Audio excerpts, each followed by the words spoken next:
Umaray na ang stranded OFWs ng Saudi OJ sa Jeddah dahil 10 buwan na silang walang sahod. Ubus na ang cash grant na ibinigay sa kanila ng gobyerno dahil ipinambayad nila sa utang at ipinadala sa kanilang mga pamilya. Mula sa Saudi, may balitang global si Frank Resma. Ako'y nasa ospital. Namimilipit sa sakit sa tiyan si OFW Rolando de los Reyes Mendoza, edad 56, Tubong, Batangas.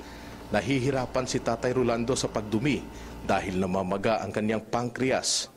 Nasuri siya na may sakit na acute pancreatitis. Pagkadala sa ER, tiningnan ng doktor, yun, na-found out na malaki ang tiyan niya.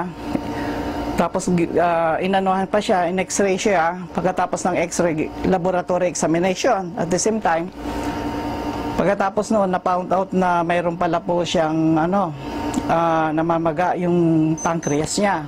Acute pancreatitis.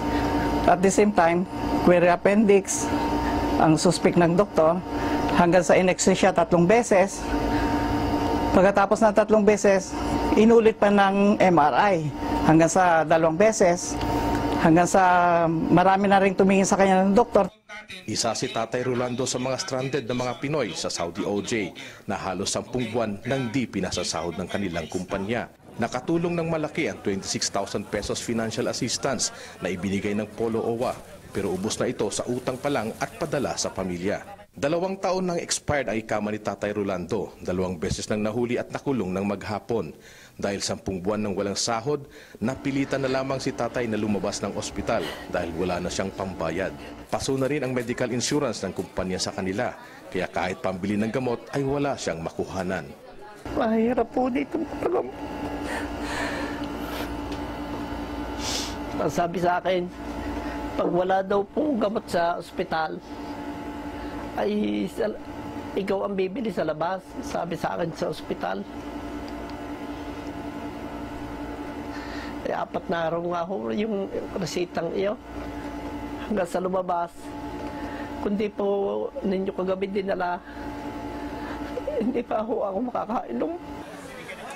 Hirap man ang mga kalooban, buo pa rin ang pag-asa ng mga stranded na kababayan na matutulungan sila ng pamahalaan. Nanawagan, sana po talaga pong kami pagtuunan nyo ng pansin na mapauwi na lahat po kami kasi para po makapag-umpisa kami ng panibagong buhay sa Pilipinas.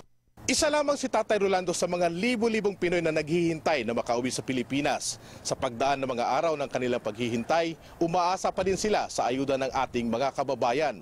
At ang iba pa sa ngayon, katulad ni Tatay Rolando, ay nangangailangan na din ng gamot at tulong medikal. Frank Resma, ABS-CBN News, Jeddah, Saudi Arabia.